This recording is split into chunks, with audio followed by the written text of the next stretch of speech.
Hi, I'm Dan Kaplan, and welcome to SOC Quarantine Diaries, a new virtual video series presented by Simplify, where we take candid and intimate looks into the lives of security operations professionals as they deal with the current situation. From how they've helped to stand up a remote workforce to what happens to security operations when we're let out of lockdown, the conversations are truly revealing, and I hope you enjoy. All right, let's welcome in Tracey Webb. Tracey is the SOC manager at Global Data Systems, GDS. Tracey, thanks for joining us. You're the first guest on SOC Quarantine Diaries. How does it feel? I am overwhelmed with excitement to be your first guest speaker. So I got to ask you, first of all, how are you personally holding up during the quarantine? And second of all, how is the beard holding up during the quarantine? Knock on wood, my family and any close friends or acquaintances that we have not gotten COVID-19 and have not been affected, physically or medically in any way by it. It's obviously affected from an economic standpoint. I've got a son-in-law, I got a daughter that owns a business, a social media and marketing business. She's taken a bit of a bump. He's taken a bit of a bump, but all things considered, we're healthy, and we're doing okay. So I think we're faring better than obviously some of the worst cases of this. And I think if anything, we're all just kind of we come from Louisiana. It's a very for lack of a better word, very tribal culture. We like to be around each other and eat and party and just be in groups. So I think psychologically it's kind of taking a toll on us, but all things considered, we're doing fine and everything's okay. No, that's good to hear, and I see the pup behind you. So has the dog gotten sick of you? Yes, the dog is fed up with me. I'm reading stories that our pets are getting sick of us. We Yeah, never thought that would be possible. yeah. I think we've got three dogs, and this one just likes to be in here. But I think they're all kind of going like, "Dude, don't you have a job? Get to work." And Tracy, we've never spoken before, but I assume the beard is something that you had prior. No, this is just COVID-19. It just no. I've had it off and on for years, and it helps hide the double chin. So I'm going to just stay with it for a while and see where it goes. Noted. That's a good method. All right. Well, again, thanks for joining us. And for these, we really want to talk to folks, security operations folks who are in the trenches and have to respond to everything that's going on, both getting their teams up and working successfully remotely, and obviously dealing with other organizations who are doing the same, just with their rank and file employees. So take us through a little bit at GDS of kind of what the process has been like for you.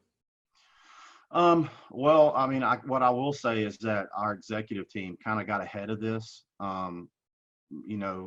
We have some very talented, very experienced guys, leading GDS, and we already had some disaster mitigation plans in place, because we're a hurricane alley situation here, right? So, for the most part, we were prepared. I mean, we had contingencies in place to go out, within our infrastructure and verify VPN access was not going to be a problem. We knew we had enough bandwidth. Knock on wood, just a couple months before this, we went through a complete revamp of our password and user access policies and had turned that around. We already had, in some form or fashion, tested people that might be living in more rural areas. They might have a need for a second form of communication or bandwidth of some kind. So we already had some disaster plans in place, and thankfully we were ready for this. I mean, not too often does a security guy sound optimistic, but we were ready for it, and there wasn't much of a problem for us in terms of connectivity into infrastructure. We had a few people that were having some problems, from a bandwidth standpoint, but we solved those. And as a culture, we use various forms of video conferencing already. it wasn't a huge change for us at all. I mean, we did, you know, people, you could begin to see a slight downtick in some production initially, because I think people were just kind of getting used to the environment. And people that have never worked from home remotely, it can be a challenge. I mean, there's a lot going on, the wife, the kids, the dogs, you know, ambient noise, I call it, that you maybe are not used to at your office, right? So we had, but everybody's kind of transformed through that and really adapted well. And we've done a great job. For GDS has done a great job, and I really owe that to the kind of the leadership of our executives ahead of this. Yeah. So you're brought in. Is your team brought into both? You know, you have to ensure that your team itself can kind of adjust to the remote working situation. Then I would imagine you're also called in to help the greater organization as well. And then, you know, there's of course your clients you need to be still interacting with and all that, right? So you're brought in as the general interior security team as well for the internal organization. Are you? Yeah, I mean, you know, our security team right now is pretty small. There's 5 of us total, but what we're tasked with, and I always take every liberty in reminding my executive team of this because I need more staff. We really have a few buckets. We have the SOC bucket, right, which is a traditional SOC for GDS. Then we're in charge of corporate security, you know, all the way to the endpoint. And then we have managed security clients that aren't necessarily SOC. They bought a firewall, endpoint security, whatever that may be, and we manage that for them, right? And then we're professional services. We do security professional services. So a guy calls us up and says, hey, I've got this security problem. What'll it cost me, right, on time and material? So we've got several buckets we have to take care of. And you know, through this, so far, again, we've been pretty agile about it. I'm lucky to have some really smart, capable men working for me. And, you know, ahead of this, you know, given that we're so small and given that the criticality, you know, not being egotistical, but the criticality of what we do in our jobs across those buckets, all of us had these disaster kits, communication kits set up and ready. We had already tested this. So we just kind of slid into that environment, and it really didn't change anything for us, again, besides some of them pulling their hair out, because it's hard to convey to family that when you're sitting at your kitchen table, you're at work. You know, it takes some time to get adjusted to that, but we've done well there. And you know, there was a brief period of time initially where some of the route switch guys were having to do some work to kind of make everything flow better from a bandwidth standpoint. We got drawn into that, which, you know, I didn't mind, because I'd rather be in the middle of that change and understand from a security standpoint what that might cause, right, than being behind it and seeing a problem, right? So we felt kind of thankful that we were in the middle of it initially. No, that's great. That's great. And that's interesting. I'm wondering if security teams who are in that hurricane belt might be interacting with this situation better than others who have less existential risks, right? Because the ferocity and the frequency of these storms is certainly something, right? So there's always that possibility that you'll be knocked off and have to go remote. Obviously, right. You know, probably never envisioned this long, but okay. And tell me from a threat angle, we're seeing obviously that the cyber criminals, although some certainly have preached that they are not going to exploit this situation. I don't know if that's the case for another portion of this element. I would imagine that you're dealing with a number of new risks, specifically to COVID-19 taking advantage of. And then I'm interested in hearing just about some other security risks that may have popped up for your folks. Really, we saw two things really, and it wasn't, you know, again, for security minded people, it wasn't like it just blew me away, but a week or so into, after the president come out and said, basically go home, right? We did see a huge uptick in MMAP scans. It was like they saw the potential, and we saw a huge uptick in what you'd call reconnaissance of our network, which we handled pretty readily. I'm not discounting that as a threat, but if you're built right, if the network is built right, you can see that quickly and take care of it, right?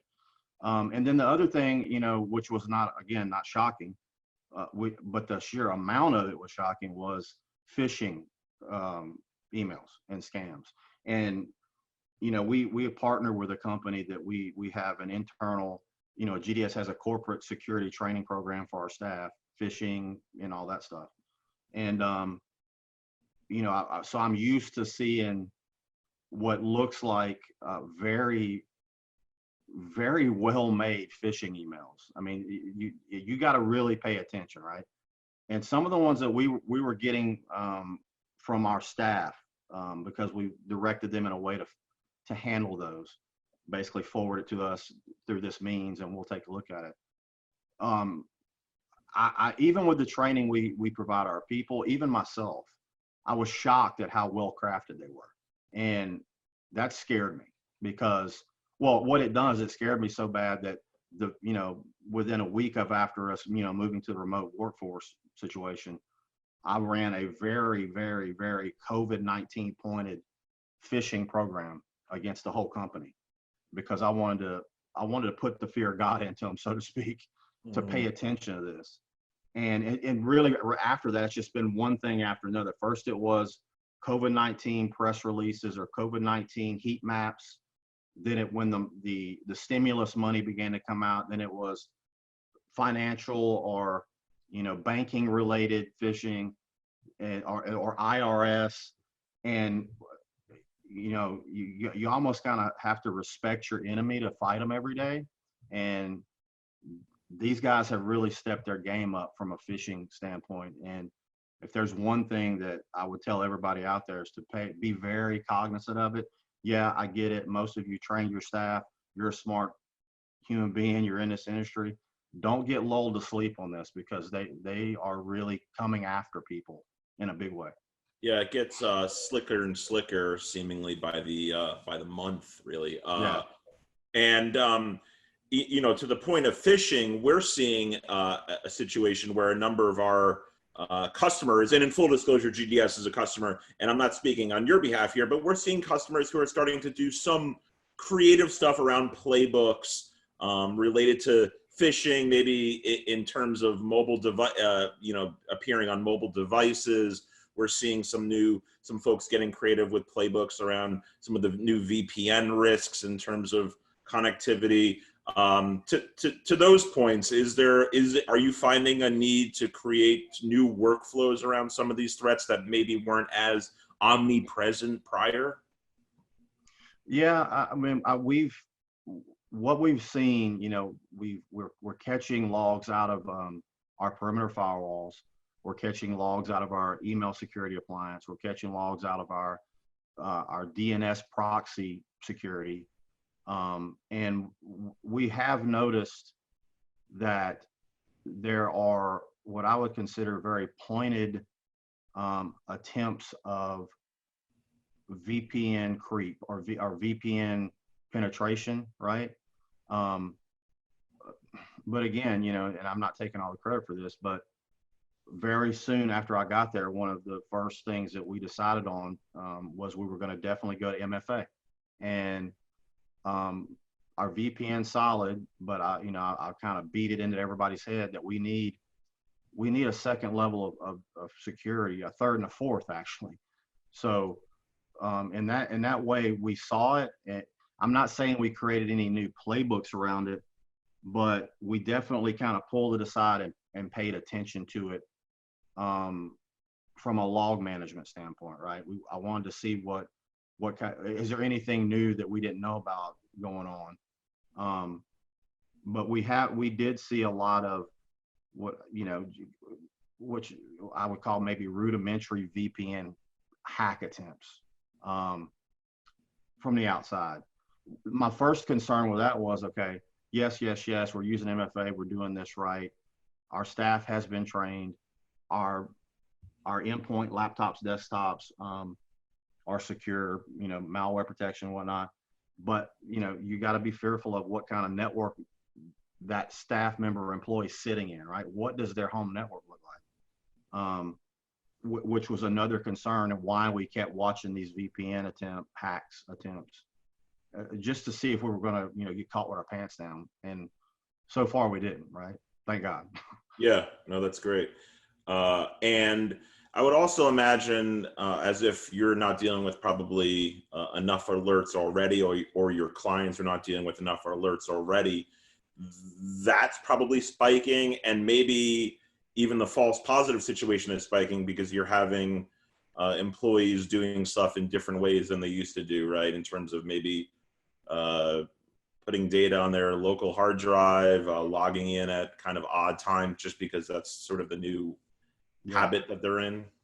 Yeah, you're right. You hit the nail on the head. We experienced a whole lot of false positives, and we're still experiencing them, but we learned them, right? We learned the pattern of those, and it was just exactly what you're saying. It was odd login times, VPN bounces that aren't normal. Just what could be considered indicators of change that you might want to pay attention to, hence alert, right? But when we kind of fleshed it out, we just started to understand that it's just behavioral habit change. The network is acting different because everybody's acting different. People are at home. Some people have went to because we also have deployed it, at least at our company, a means of user access management that learns patterns even down to the MAC address and what network they're on, right? So, and we don't block in that case unless it's, if they get in with the MFA across the VPN, at a certain point you got to say, okay, you can come into our network. But we did see odd network traffic.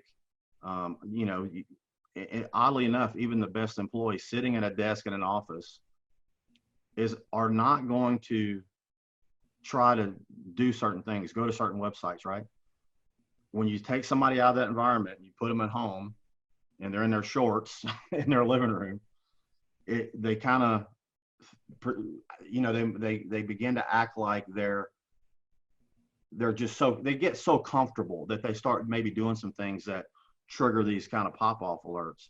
And one change we did make before that, we wouldn't. Sounds like you have access to my web history, Tracey. Well, that's what I was going to say. Before this, on our endpoint protection, our malware protection, we when somebody went somewhere, it wouldn't necessarily, it just wouldn't let you go, right? It wouldn't alert the user to the reason why, because it was overwhelming for people to have these things continue to. But at a certain point, I said, look, let's turn that back on, because I want to train them to remember that they're still using company hardware, and that should be used for company purposes. And that little pop-up for about a week is saying, what are you doing? You know better than this. It kind of killed it all, right? So that was one major change that kind of helped us too. No, that's fantastic.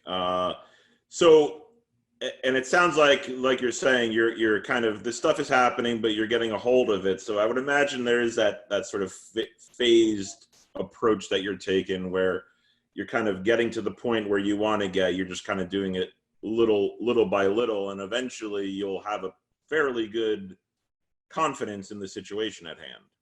Yeah. I mean, you're right. I mean, the best plans, right? A lot of the stuff we've done ahead of time, and that have been used in the past during a hurricane event. It was relevant and intuitive to the policies and how we did things, right? It was relevant to, like you said, maybe a 2-week event. But now you're seeing this stretched out over a month and a half. So it's like a petri dish that you're kind of watching these things unfold, and you're going, oh, okay, you're checking off, oh, we got to do this, right? And this and this. So for me, I mean, I've told my executives there's two ways we can look at this. We can go, oh, beat your head against the wall and go, man, this is difficult and hard. Or there's two things happening here, in my personal opinion. One, we can use it to benefit our understanding of the network and our employees for something like this again. Or you can lean into the belief that I have that this is going to change. This is going to be an evolution, not just in technology, but I think in business, in capitalism, where people are beginning to see, kind of like we spoke to before we opened up the recording here, was that, the old guard, and look, my grandparents were the same way. You had to get up, get your coffee, put your boots on, get your lunchbox, and go to a place, right, to work, and then you worked. And I think some of the old guard across the board still kind of had that, even in very technical companies, MSPs, MSSPs. The guy had to walk in and see you sitting there to believe that you're being productive, right? And I think this has changed that. And I made a comment a week into this that I'd be interested to sit down with various boards of various companies across verticals and ask them, what did you see coming out of this, right? And I think what you're going to find are, minus the economic situations, I think you're going to see that they're asking questions like, why do we need, a 4-story building when we can take half of our workforce and cycle them remotely and get it down to a 2-story building, make more revenue, have the same level of productivity, maybe increase productivity because people have a more work-life balance, right? I think you're going to see a lot of that coming. And I think my boards already saw that. The changes we made to get us here through this are just going to track into a long-term plan of remote work for us. Yeah, it's fairly astonishing, some of the outcomes that may result from this. Of course, in so many parts of our world and our daily routines, but from the work standpoint, certainly. And so, I mean, do you kind of envision because I would guess that there are some folks within your organization, I guess this leads me into a morale question, but some employees of yours probably surely like that sort of structure of going into an office or into the SOC right every day, right? So if you take that away from them, could that be a detriment? Well, it's a good point. And I mean, it's being just, I was talking to my VP of operation, our chief operating officer, just last week. And they have the 30,000 foot view, right, of all the employees.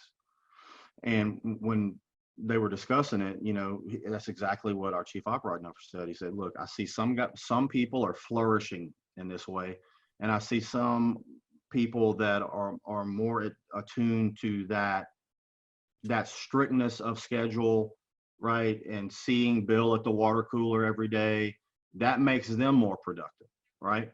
And I think logically what they're doing from a strategic standpoint is saying, okay, there's a middle, right? It's not black and white. We can find a middle here. Maybe we let Jill come to the office every day because Jill works better in that way, but maybe Bill doesn't have to. And maybe some people would like to come in for a week and stay home for a week. I think there's a middle here. And it's really, again, I think it's a really cool science experiment where you can ask the employee, where did you work better? At what place did you feel more productive? And if they say over here, now look, we all know there's some jobs where even I feel better sitting in a room across from somebody, having a donut and having a meeting. And I think there's cause for that. I think there's places where human beings get more done sitting in a room, physically interacting with each other. So there's a need for that.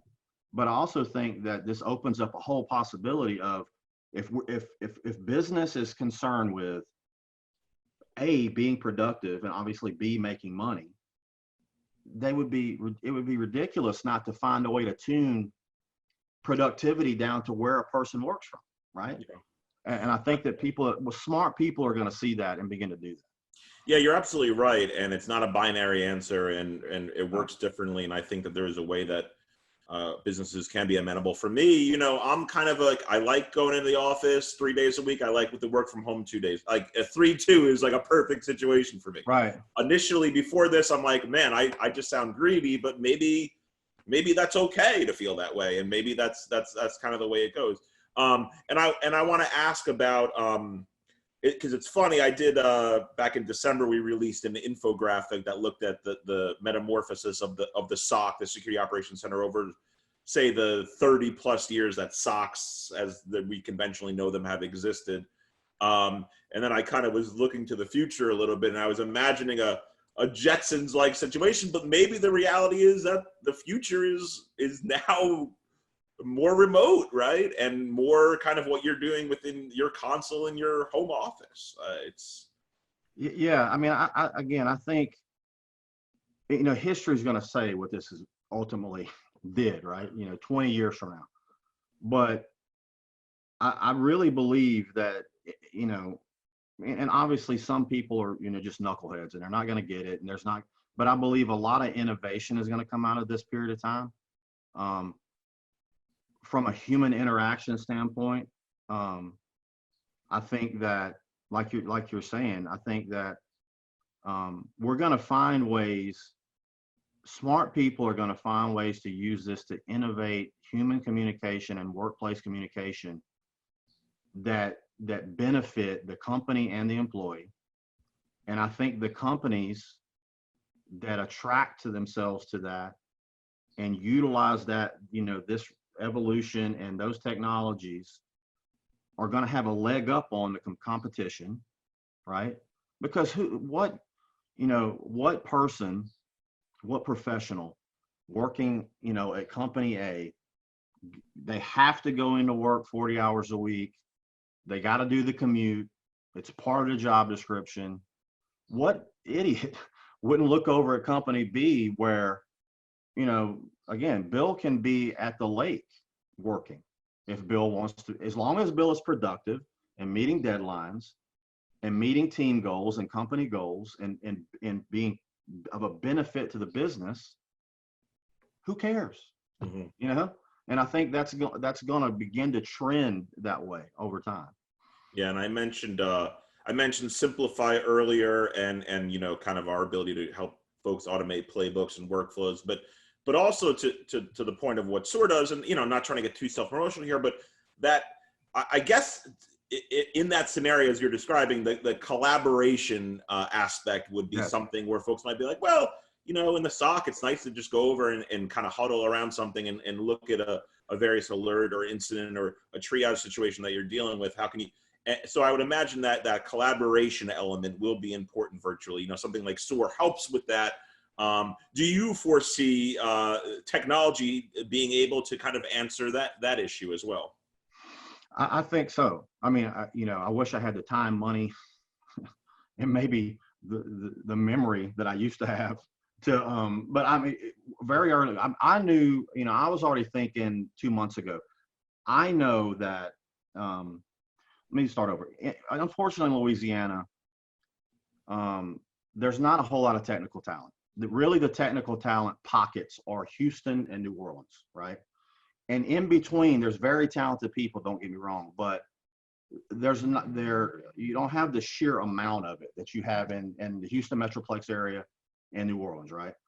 And I know the kind of SOC I want to build, right? I don't want it to be an afterthought. I want it to be the best it can be, right? Well, that starts with people. And I knew already that I was going to have, and I'm almost thankful for this, and I apologize, it's a weird way, because I felt like I was going to have to fight my case in court, so to speak, to get remote workers before this all started. Because I knew I had to. I knew I was going to have to get out there and explain to them, like, look, we need these skill sets, and they simply don't exist within 100 miles of this building. Okay. And we got to do it. There's no way around it if we want a product that we're proud of, right? So even back then I was thinking, envisioning a situation where a collaboration system was in place. And look, I'm not, being flirtatious about this, but Simplify is a part of that. The desktop tool chest, analyst workshop that it is from a visual standpoint, and for me to manage, it's easily, I can be agile and a part of all of my guys on that dashboard, right? But I saw and envisioned what I wanted to have was, if I had 50 employees across 50 states and we had a SOC center, we had some guys sitting in that, a real-time interactive video conferencing system live, so that if you're in Maine and this guy's over in California, we see each other's face all day. You have the ability to mute yourself and go to the bathroom or take a break or whatever, but be able to look at a screen, you and I, there's 10 people, I punch your button, and I go, hey man, what's going on? We can have a discussion, irrelevant to everybody else. They can't hear it, they can't see it or whatever else. And as soon as we come off of private comms, you can have a group conversation over video chat all day, 24/7, 365.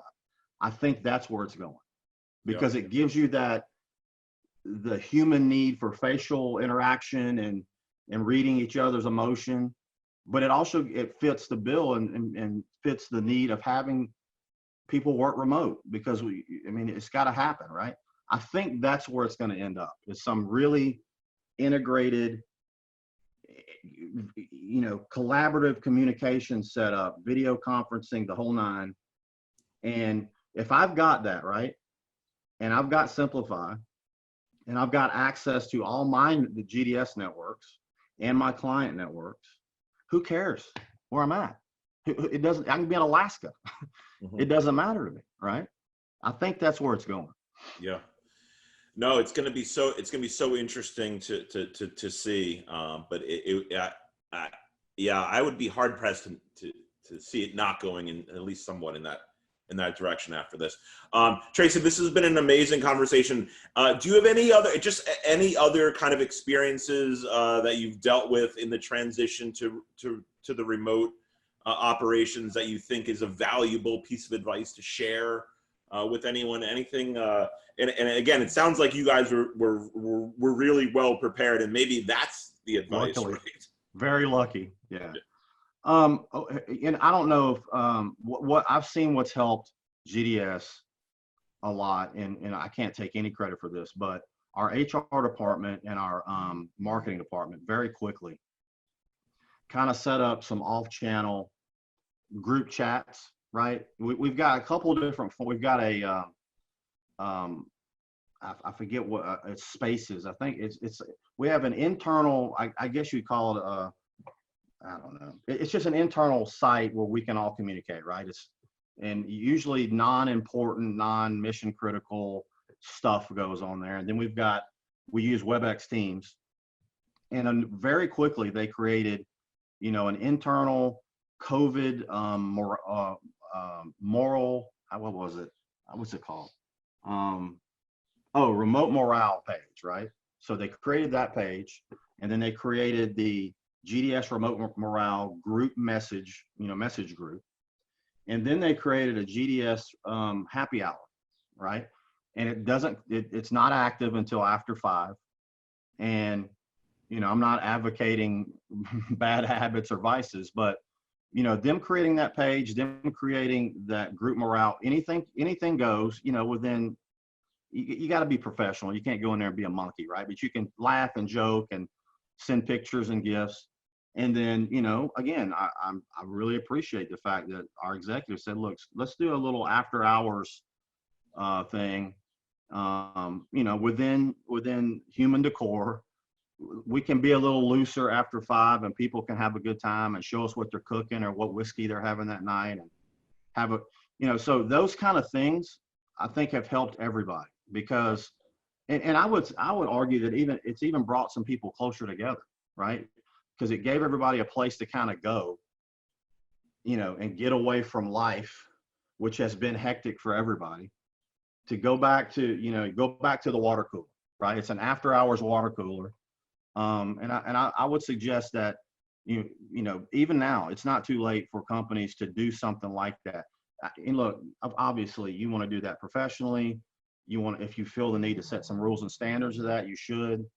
But I would suggest you just, you create your, you treat your staff like adults, and you give them a place for them to go and have some, some buddy time as a group. And I think executives and managers will be surprised to see what comes of that. I don't think anything but good things can come out of that kind of group morale boost. Well, we've written extensively about the burnout issue, especially within the SOC, and something like that is good to hear. And I'm sure you're keeping an eye on your team to make sure that they're coping okay, right? Both with the situation and just the never-ending workload. That's all right. Well, Tracey, and that's a LSU Tigers helmet over your right shoulder. LSU. So you're the luckiest, one of the luckiest guys in the world, because thank God the Joe Burrow year was not ruined by a worldwide pandemic, right? Thank God. He was able to see it through fruition. So that yes. that was amazing. If that hadn't happened, I don't know if I would have gotten through the past month or so with no sports. It got me through. Exactly. You're still relishing in that amazing. It really was an amazing year. No, I was rooting for him. Well, hopefully we'll see some football again this year. And it really is was such a pleasure to talk to you. Great insight. And what I'll be sure to check back in with you and see how things continue to evolve here. Okay. Please do. Hopefully by that time the beard will have taken over the whole room, but I'll cut it if I need to, just to, be able to discuss. Yeah, I had one going, and then I was like, let me trim it up a little bit. It looks better on you, though. All right, Tracey, thanks again. Thank you, man.